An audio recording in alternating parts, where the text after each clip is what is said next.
Good morning students. आज हम लोग अपना नेक्स्ट टॉपिक जो हमने स्टीरियोकेमिस्ट्री शुरू किया था उसका लेक्चर नंबर 4 और हम लोगों ने जो कल पढ़ा था उसके बारे में थोड़ी सी बातें रिवाइज करेंगे। हम लोगों ने सिस ट्रांस कॉन्फ़िगरेशन और EZ कॉन्फ़िगरेशन पढ़ लिया था GI के बारे में। तो GI के बारे में कल हम लोगों ने जो पढ़ा था उसमें बहुत इंपॉर्टेंट कॉन्सेप्ट ये था, कौन कौन से? पहला, रेस्ट्रिक्टेड रोटेशन। दूसरा, डिफरेंट ग्रुप्स। तीसरा, इसको फ्रोजन रोटेशन भी मैंने कल आप लोगों को बताया था, सेम प्लेन। और चौथा, GI is possible. Let us consider an example.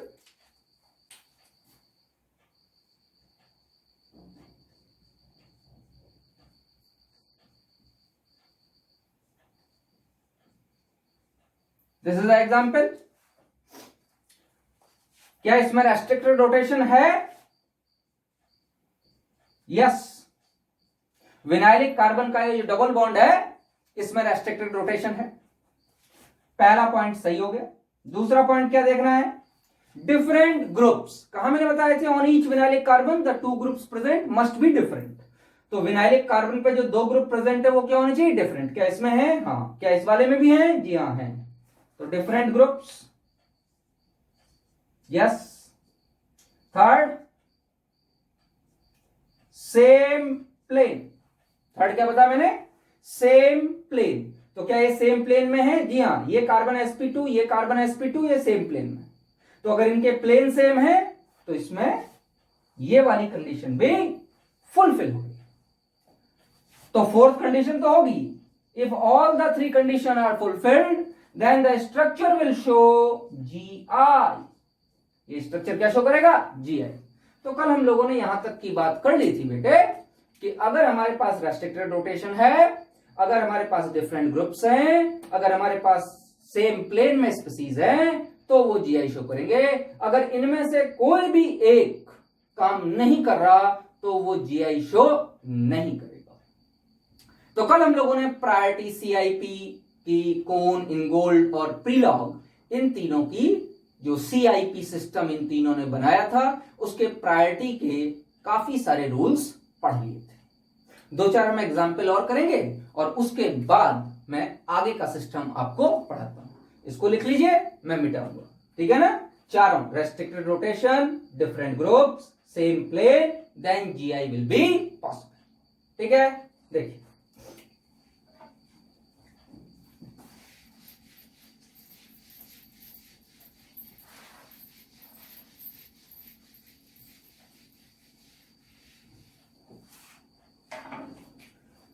E के लिए मैंने क्या बताया था? E is taken from the Latin antigen, means opposite, and Z is taken from the Latin jussamen, means same, means opposite side or same side. What? Same priorities.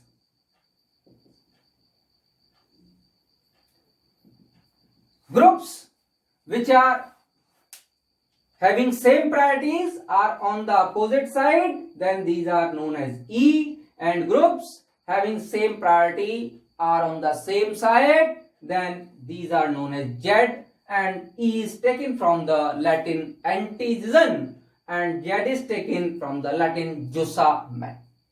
यहां तक की बात हो गई थी। हाउ टू डिफाइन प्रायोरिटी, इसके बारे में भी मैंने कुछ रूल्स आप लोगों को बता दिए थे। मेन रूल क्या है? फर्स्ट पॉइंट ऑफ डिफरेंस का एटॉमिक नंबर निकालना है। देखिए भाई, अब मैं एक एग्जांपल आपको दे रहा हूं और कोशिश कीजिएगा कि वो आप लोग कर पाए। देखिए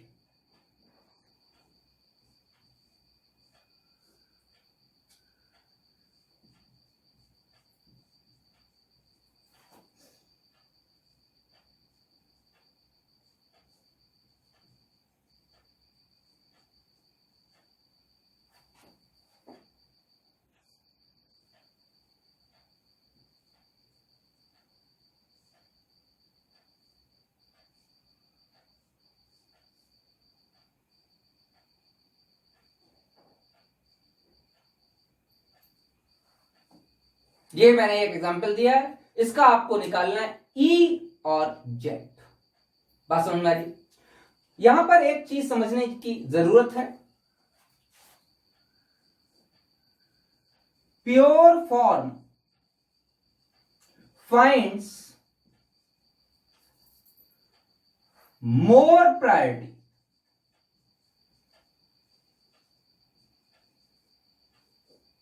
देन द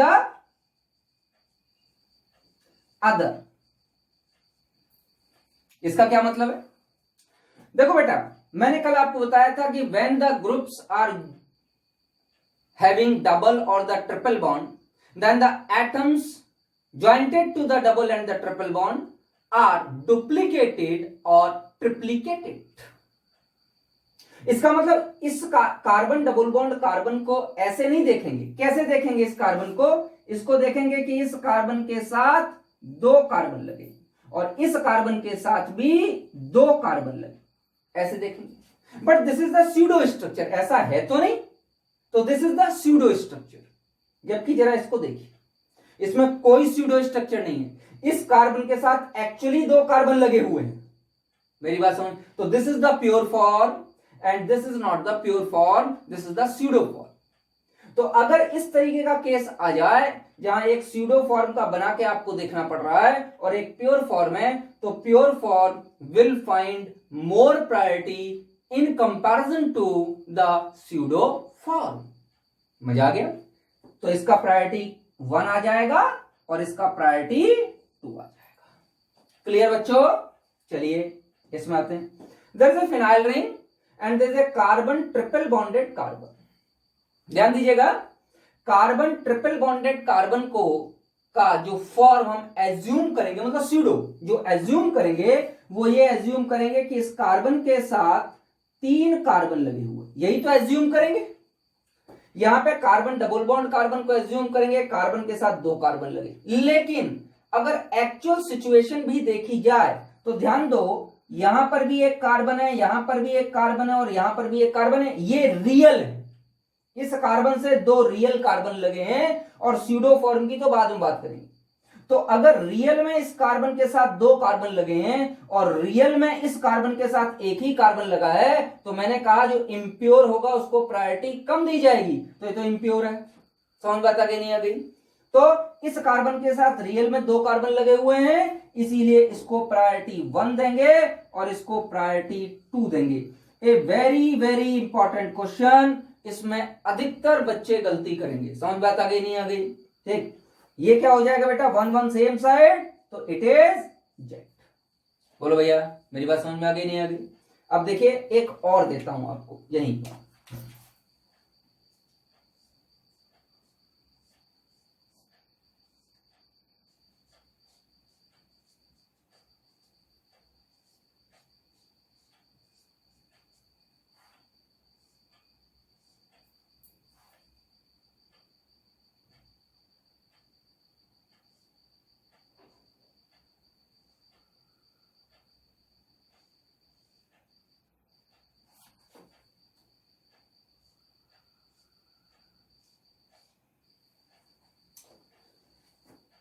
फिर वही चीज, चारों चीजें देखेंगे।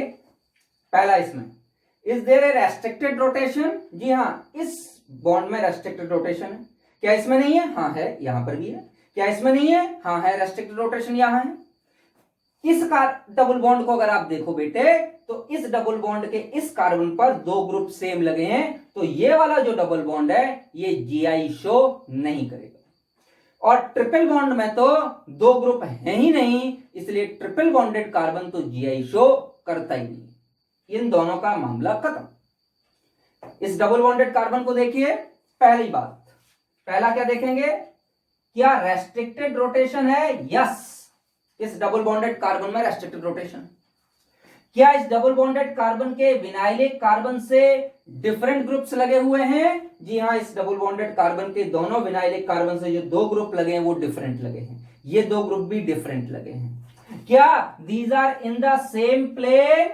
Yes, these are in the same plane because these 2 carbon atoms are sp2 hybridized, then these are in the same plane. then GI is possible. Yes, GI is possible, but what we have to predict? We have to predict it as E or Z. It belongs to E configuration or belongs to Z configuration. Yes, तो numbering कीजिए। देखिए अब जरा ध्यान से, यहां लगा है कार्बन डबल बॉन्ड कार्बन, दो कार्बन के बीच में डबल बॉन्ड लगा है, यहां दो कार्बन के बीच में ट्रिपल बॉन्ड लगा है। तो जो एक्चुअल पोजीशन है, जो रियल पोजीशन है, उसमें एक कार्बन से एक कार्बन लगा हुआ है और एक कार्बन से एक कार्बन लगा हुआ है। इसका मतलब रियल स्ट्रक्चर, रियल पोजीशन से हम लोग जो है प्रायोरिटी डिफाइन नहीं कर पाएंगे, तो स्यूडो स्ट्रक्चर्स बनाने पड़ेंगे। स्यूडो में क्या है, इस कार्बन के साथ डबल बॉन्ड लगा है तो इस कार्बन से दो कार्बन लगा दूंगा, और इस कार्बन के पास ट्रिपल बॉन्ड लगा है तो इस कार्बन से तीन कार्बन लगा दूंगा। समझ बात, जब रियल सेम है तो स्यूडो की तरफ जाओ। समझ बात आ रही नहीं आ रही? तो इस कार्बन से तीन कार्बन लगे तो इसकी प्रायोरिटी बेटा हो जाएगी 1 और इसकी प्रायोरिटी हो जाएगी बेटा। इसमें जरा ध्यान से देखिए, इसमें क्या हो जाएगा, इस कार्बन को अगर आप देखें तो इस कार्बन से यहां दो ग्रुप लगे हुए हैं, और इन दोनों ग्रुप को अगर आप ध्यान से देखें तो इस कार्बन से ऑक्सीजन लगा है और नीचे की तरफ कार्बन लगा है। इधर अगर आप ध्यान से देखें तो इस कार्बन से ये कार्बन लगा है और ये भी कार्बन लगा है, लेकिन यहां तो ऑक्सीजन लगा है सेकंड पोजीशन पर, तो किसको प्रायोरिटी ज्यादा मिलेगी? अब तुम ये मत कहना सर आगे क्यों नहीं गए, आगे जाने की जरूरत ही नहीं, कल मैंने बताया था। फर्स्ट पॉइंट ऑफ डिफरेंस देखिए, तो पहले कार्बन के बाद सेकंड पर कार्बन लगा है और यहाँ पहले कार्बन के बाद सेकंड पे ऑक्सीजन लगा है। नीचे भी देखो, पहले कार्बन के बाद सेकंड पे कार्बन लगा है, पहले कार्बन के बाद सेकंड पे कार्बन लगा है, दोनों तरफ देखेंगे ध्यान से।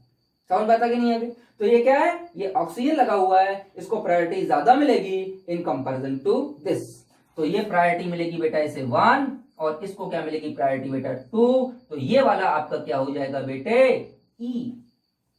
तो this is Z and this is E। समझ बात आ गई? नोट डाउन कीजिए, आगे बताता हूं।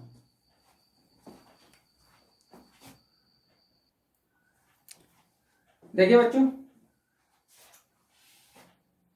एक क्वेश्चन मैंने लिख रखा है, which of the following will show GI, इनमें से कौन GI शो करेगा?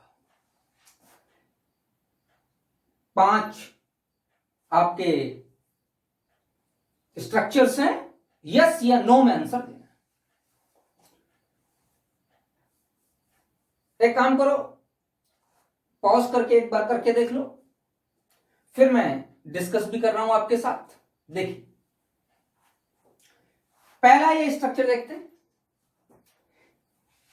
हमको करना क्या है, restricted rotation, different groups, same plane. अगर ये तीनों चीज, ये तीनों कंडीशन फुलफिल होती हैं तो वो GI शो करेगा। ये कार्बन यहां से मैं हटा देता हूं, यहां मैं कार्बन लगा देता हूं, ये कार्बन और ये कार्बन विनाइलिक कार्बन है। इस विनाइलिक कार्बन से क्या लगा हुआ है, एक H लगा है और एक Cl लगा है, और इस विनाइलिक कार्बन से CH2 लगा हुआ है, जबकि नीचे मतलब दूसरी वैलेंसी पर CH2 CH3 लगा हुआ है। कंडीशन चेंज हो गई ना, क्योंकि अभी तो तीसरा भी कार्बन है, ये कार्बन कॉमन है, तो ये ग्रुप और ये ग्रुप डिफरेंट है। जी हां, ये ग्रुप डिफरेंट है, तो विनाइलिक कार्बन से लगे हुए ग्रुप डिफरेंट हैं। डबल बॉन्ड है तो रेस्ट्रिक्टेड रोटेशन भी है, तो restricted rotation is present, different groups are present, same plane, हाँ डबल बॉन्ड है, sp2 हाइब्रिडाइज्ड है तो प्लेन विल बी सेम। तो क्या ये GI शो करेगा? यस, ये GI शो करेगा। इसका आंसर है Y मींस यस। इसको देखिए, यहां पर ये दोनों विनाइलिक कार्बन आपको दिखाई दे रहे हैं, नहीं दिखाई दे रहे? क्या रेस्ट्रिक्टेड रोटेशन है? जी हां, डबल बॉन्ड है तो रेस्ट्रिक्टेड रोटेशन तो होगा ही होगा, रेस्ट्रिक्टेड रोटेशन पर टिक हो गया। डिफरेंट ग्रुप्स लगे, घुमा के देखते हैं, यहां से चलो, ये कार्बन डबल बॉन्ड कार्बन, नीचे आ जाओ कार्बन सिंगल बॉन्ड कार्बन, तो क्या ये दोनों ग्रुप डिफरेंट है? ये वाले ग्रुप, ये और ये, क्या ये दोनों ग्रुप डिफरेंट है? हाँ डिफरेंट है। इस विनाइलिक कार्बन पे देख लो, क्या ये दोनों ग्रुप डिफरेंट है? जी हाँ डिफरेंट है। अगर दोनों विनाइलिक कार्बन पर ग्रुप डिफरेंट है, रेस्ट्रिक्टेड रोटेशन है, सेम प्लेन है, तो क्या जीआई शो करेगा? यस, इसका भी आंसर होगा वाई, ये भी जीआई शो करेगा। ध्यान रखना बेटा, ये क्वेश्चन आपका एम्स में पूछा गया है। अब तो नीति होगा, एम्स तो होना नहीं, लेकिन ये पूछा गया। इसमें जरा ध्यान से देखिए, कल मैंने आप लोगों को एक लाइन लिखाई थी, up to 7 carbon atom cycloalkenes never show GI. ये मैंने याद करने के लिए आपसे कहा, 7 से ज्यादा कार्बन अगर हो तो क्या जीआई शो करेगा साइक्लो एल्कीन? हाँ, जीआई शो करेगा। 7 से कम कार्बन वाला जीआई शो क्यों नहीं कर रहा, या 7 कार्बन या 7 से कम कार्बन वाले जीआई शो नहीं कर रहे? क्योंकि उनमें जब ट्रांसफॉर्म बन रहा है तो मैक्सिमम स्ट्रेन डेवलप हो रहा है और ट्रांसफॉर्म बन नहीं पा रहा, तो ओनली सिस एग्जिस्ट। चलिए, इसमें कितने कार्बन है? 1 2 3 4 5 6 7 8 9 10 कार्बन आर प्रेजेंट। तो 10 कार्बन की साइक्लोएल्कीन डेकालीन, 10 कार्बन की साइक्लोएल्कीन क्या जीआई शो करेगी? यस, ये जीआई शो करेगी। तो इसका भी क्या आंसर है? यस। इसमें भी रेस्ट्रिक्टेड रोटेशन है? हाँ है। डिफरेंट ग्रुप्स हैं? हाँ है। क्यों? ये दोनों ग्रुप इधर लगे हुए हैं और इसके साथ एक ग्रुप कहां लगा है? एच, और ये ग्रुप कहां लगा है? एच। डिफरेंट ग्रुप लगे हैं और डबल बॉन्ड है, तो जो 4 ये दोनों और ये दोनों, मैं इनकी बात नहीं कर रहा, ये sp3, मैं इनकी बात कर रहा हूं। इससे लगा हुआ ये वाला जो ग्रुप है, क्या ये सेम प्लेन में होंगे? बिल्कुल सेम प्लेन में होंगे। समझ बात आ रही है? आगे बढ़ते बेटा, ये भी आपके एग्जाम में पूछा गया क्वेश्चन है। सेम वही, क्या काम करते हैं, यहां से तोड़ लेते हैं ये कार्बन और ये कार्बन। इस कार्बन से 2 वैलेंसी जो लगी है, वो वैलेंसी एक तो ये लगी है OC और एक CC, इससे भी एक CC और एक OC। क्या इस कार्बन से लगी दोनों वैलेंसी डिफरेंट है? बिल्कुल डिफरेंट है। क्या इस कार्बन से लगी दोनों वैलेंसी डिफरेंट है? डिफरेंट है। Different groups are attached. समझ बात आ गई नहीं आ गई? डिफरेंट ग्रुप अटैच्ड है, रेस्ट्रिक्टेड रोटेशन है, sp2 हाइब्रिडाइजेशन है, सेम प्लेन है, तो क्या ये जीआई शो करेगा? Yes, it will also show GI. इधर आ जाइए, विनाइलिक कार्बन्स को तो हम निकाल के अलग कर लेते हैं, तो ये विनाइलिक कार्बन है, ये दोनों, इनको निकाल के अलग कर लिया।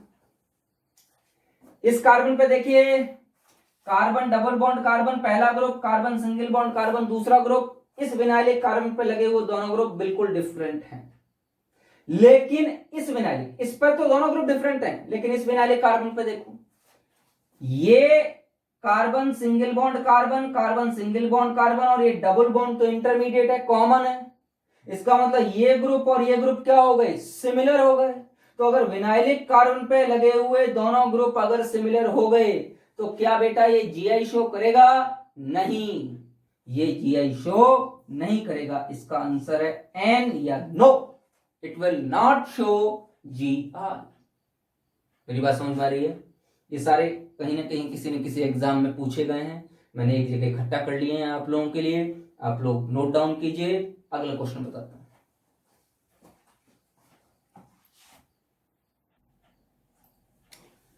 देखिए बच्चों, एक क्वेश्चन मैंने लिख रखा है, ध्यान से देखेंगे इस क्वेश्चन को।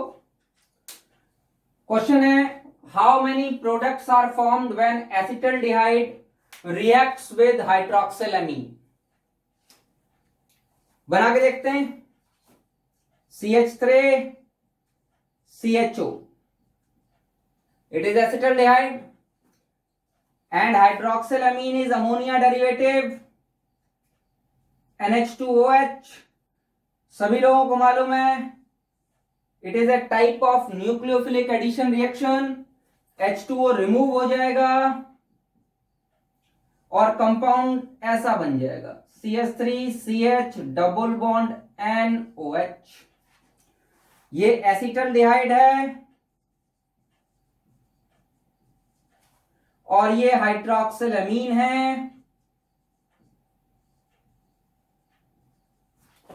और ये एसिटल डॉक्साइम मतलब ऑक्साइम ऑफ एस्टल्डिहाइड, साथ में water.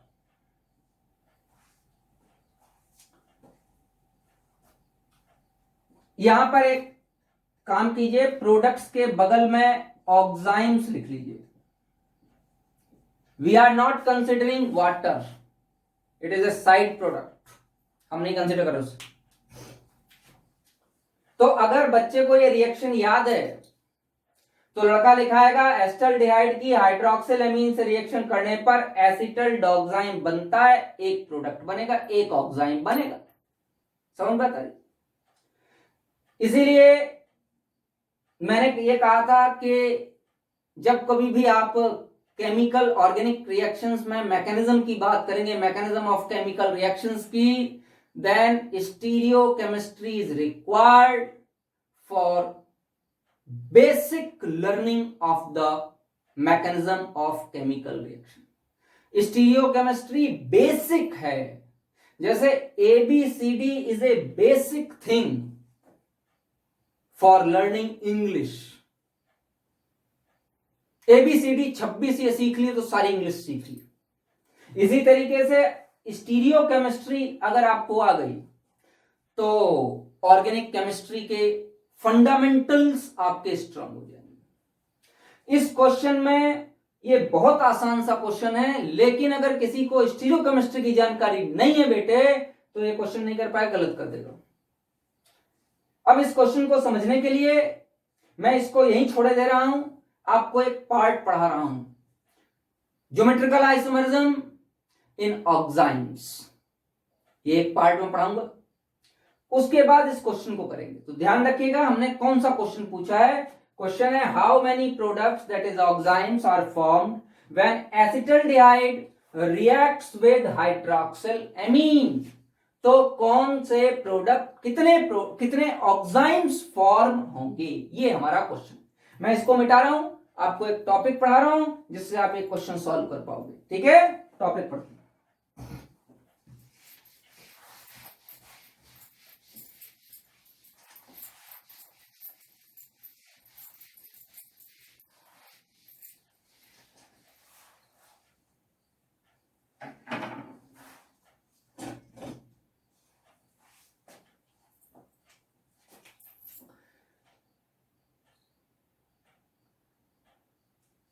GI in compounds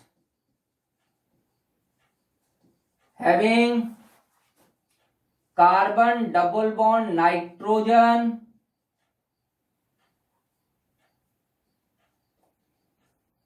group. और इसी पार्ट में आपका ऑक्साइम आता है। तो हमने टॉपिक लिखा है GI इन कंपाउंड्स, हेडिंग डालिए GI in compounds having carbon double bond nitrogen group. बेटे इसमें first thing reaction of carbonyl compounds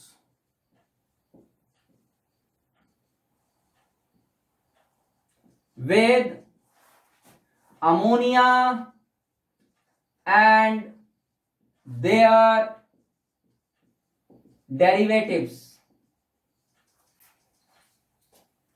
देखिए बच्चों, कार्बोनिल कंपाउंड में पहला कार्बोनिल कंपाउंड एल्डिहाइड वाले देखेंगे, फिर दूसरा कीटोन वाले देखेंगे। तो कार्बोनिल कंपाउंड्स किनको कहते हैं? एल्डिहाइड एंड कीटोन्स को, याद रखिएगा। तो ये एल्डिहाइड है, इसकी मैंने अमोनिया से रिएक्शन करा दी। What will form?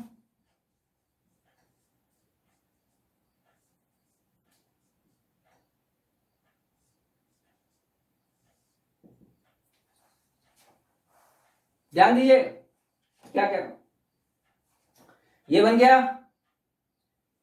क्या इसमें रेस्ट्रिक्टेड रोटेशन है? Carbon double bond nitrogen double bond restricted rotation होता है। क्या जरूरी है लोन पेयर आर की तरफ और हाइड्रोजन हाइड्रोजन की तरफ रहे? ऐसा क्या जरूरी है? नहीं, ऐसा कोई जरूरी नहीं है। क्या कोई दूसरा स्ट्रक्चर भी बन सकता है? अकल लगाओ, जब रेस्ट्रिक्टेड रोटेशन है तो ये घूम तो सकता नहीं है, इसीलिए एक दूसरा स्ट्रक्चर भी बन सकता है। हाइड्रोजन इधर हो। अब तुम ये मत कहना कि इन दोनों में क्या अंतर है। बेटा ये दोनों आपस में एक दूसरे के ज्योमेट्रिकल आइसोमर्स, समझ आता रही नहीं आ रही? ये दोनों आपस में, जब हाइड्रोजन की तरफ हाइड्रोजन है तो इसे सिन कहेंगे और इसे एंटी कहेंगे। तो एक नया कॉन्फ़िगरेशन की चर्चा हम लोग करेंगे, सिन एंड एंटी कॉन्फ़िगरेशन। किसकी चर्चा करूंगा? Syn and anti configuration. ठीक है, चलिए हम लोग अगर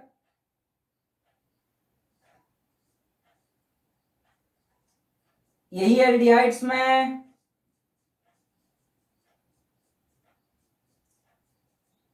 हाइड्रोजन की रिएक्शन करा दें, बेटा ये H2O निकल जाएगा, सिर्फ वाटर निकलना है। क्या बन जाएगा?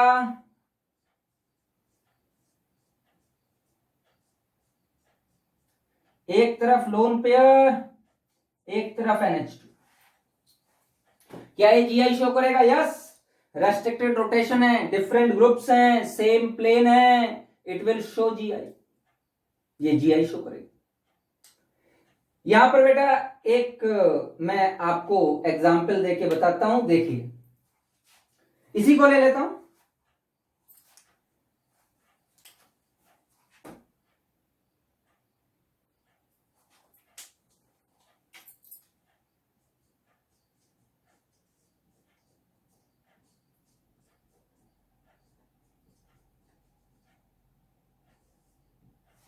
ये दो स्ट्रक्चर बन जाएंगे, नहीं बन जाएंगे? अगर मान लो इन दोनों स्ट्रक्चर में सिन और एंटी की जगह आपसे पूछ लिया जाए which is E and which is Z, syn और एंटी तो मैं बता ही रहा हूं कि जब हाइड्रोजन की तरफ NH2 है या हाइड्रोजन की तरफ हाइड्रोजन है तो वो सिन, और अगर हाइड्रोजन से अपोजिट है तो वो एंटी। लेकिन बेटा एक बात ध्यान रखना, मैंने आपको कहा था E and Z are universal configurations, वो हर जगह काम करेंगे। तो क्या इसमें ई और जेड काम नहीं करेगा? काम करेगा। उसके लिए एक रूल है, मैं रूल बता रहा हूं, that is also CIP rule. समझ बता रही नहीं आ रही? तो CIP रूल यहां लिखूंगा, 5 सेकंड दे रहा हूं, पॉज करो, लिखो, फिर आगे बताता हूं। 1 2 3 4 5 हो गए। चलिए देखो,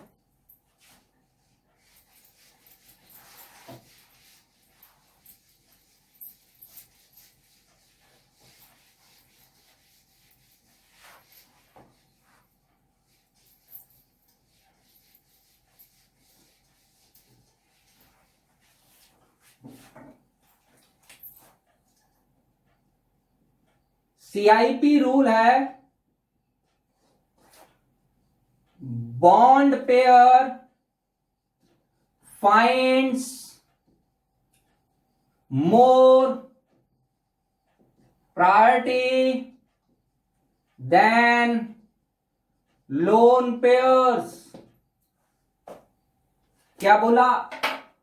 बॉन्ड पेयर्स की प्रायोरिटी लोन पेयर से ज्यादा होगी। CH3 CH double bond N, और इसके साथ क्या लगा है? एक लोन पेयर, और एक क्या लगा है? NH2। हाइड्रोजन से रिएक्शन कराई थी ना? चलिए CH3 CH double bond N NH2 और ये लोन पेयर, यही तो दो ज्योमेट्रिकल आइसोमर इसके बन जाएंगे। रोटेट तो हो नहीं सकता, रेस्ट्रिक्टेड रोटेशन मतलब रेस्ट्रिक्टेड रोटेशन है, यस। डिफरेंट ग्रुप्स हैं, यस। सेम प्लेन है, यस। तो GI होगी, यस।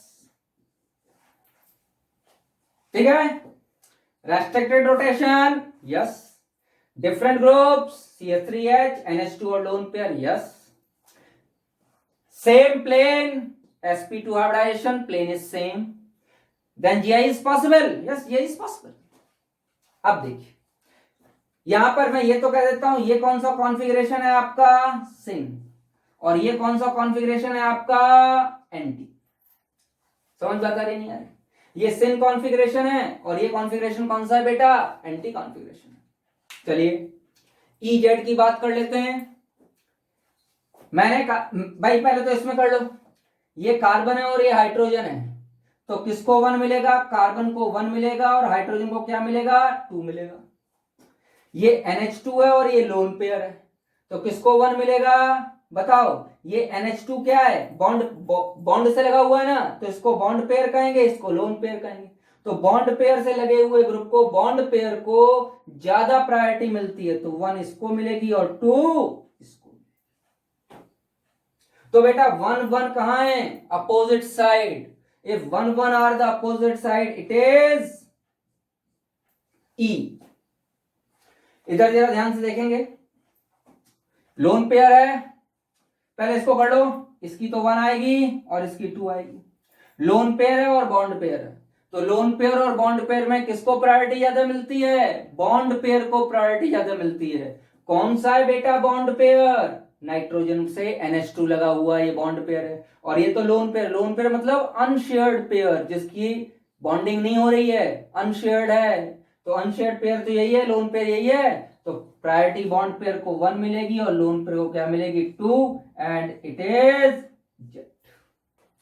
तो यहां पर एक चीज और समझनी चाहिए, E and Z कॉन्फ़िगरेशन, जैसे मैंने उधर लिखाया था, E and Z configuration has no relation with cis and trans. इसी तरीके से E and Z configuration has no relation with syn and anti. समझ पाते, ये तीनों अलग अलग पार्ट हैं। तो हमारे पास 3 types of nomenclature are present in GI।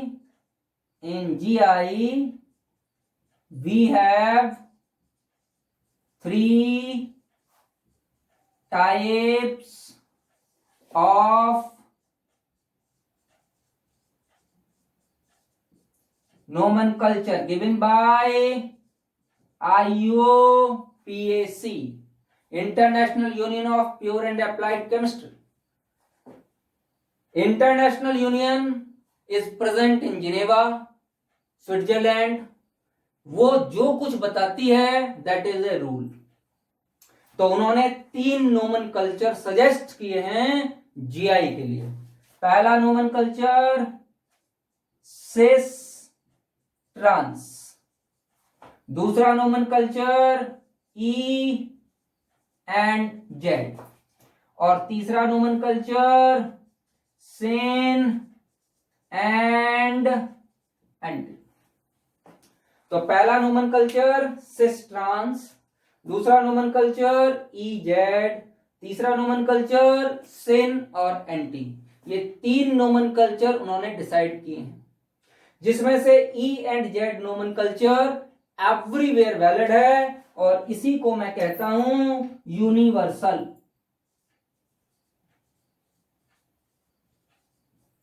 E and Z is universal, while cis and trans and sin and anti are only applicable to the limited compounds.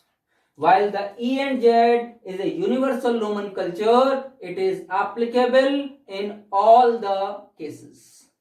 बेटे इसको नोट डाउन कीजिए, इंपॉर्टेंट पॉइंट है, आगे बताता हूं।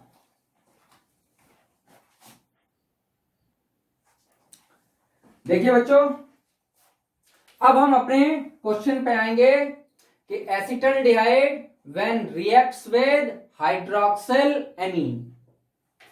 Acetaldehyde ये है,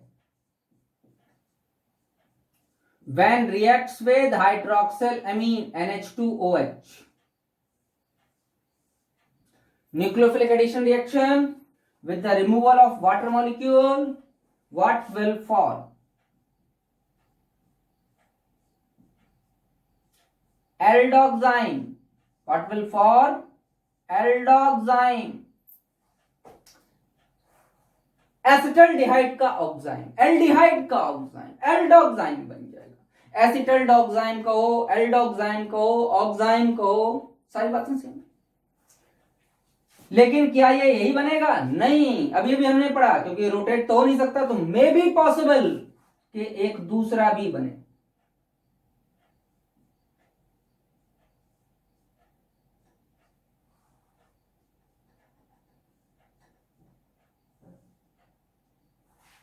बेटा यहां पर ये तो देख नहीं रहे कौन ज्यादा बनेगा कौन कम बनेगा, यहां पे देख रहे हैं कितने बनेंगे।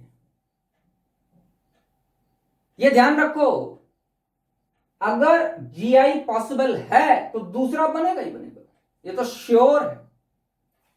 तो ये जब H की तरफ OH आ रहा है, वो देखो बेटे, तो इसको मैं क्या कहूंगा? सिन-फॉर। और H से रिवर्स डायरेक्शन में OH जा रहा है, तो इसे मैं क्या कहूंगा? एंटी-फॉर। तो इसे मैं कह सकता हूं सिन एसिटल डॉक्साइन, और इसे मैं कह सकता हूं anti acetaldoxime. As because in the product the GI is possible, it is must that the another isomer will be formed. Form होगा, तो उसका आंसर क्या होगा बेटा? हमने क्या क्वेश्चन पूछा था? How many oximes are formed when acetaldehyde is this, is treated with hydroxylamine. तो number of products, number of enzymes formed is equal to 2, and both are isomers, मतलब GI of each other, और वो दोनों एक दूसरे के क्या होंगे बेटे? ज्योमेट्रिकल आइसोमर्स होंगे। भाई एल्डिहाइड में इस कार्बन में लगे हुए दो ग्रुप तो परमानेंटली डिफरेंट है, डबल बॉन्ड ओ लग गई, H2O निकल गया, डबल बॉन्ड नाइट्रोजन लग गया, नाइट्रोजन से एक लोन पेयर परमानेंटली लगा हुआ है।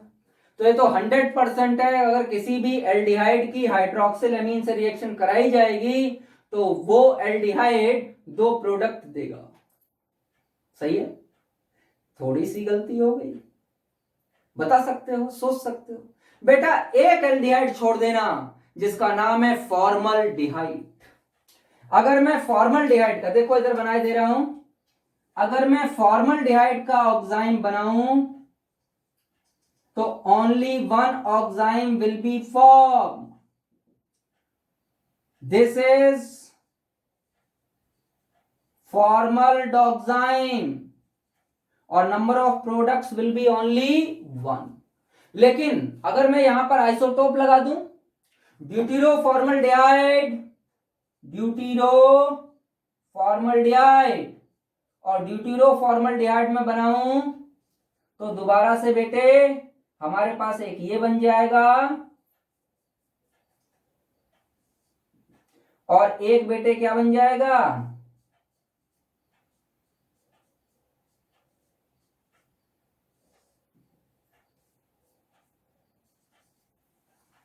अगर मैं ड्यूटीरोफॉर्मल्डिहाइड की बात करूं तो ये दो बन जाएंगे। तो इन एक्सेप्ट, मैं लिख देता हूं यहां पर important point,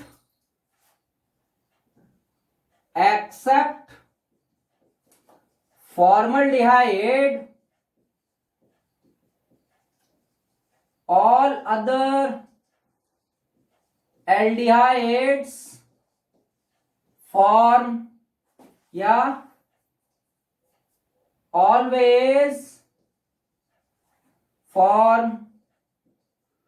two enzymes as a product except formaldehyde. Formaldehyde को छोड़ दो तो बाद बाकी सारे एल्डिहाइड हमेशा ही दो प्रोडक्ट बनाएंगे।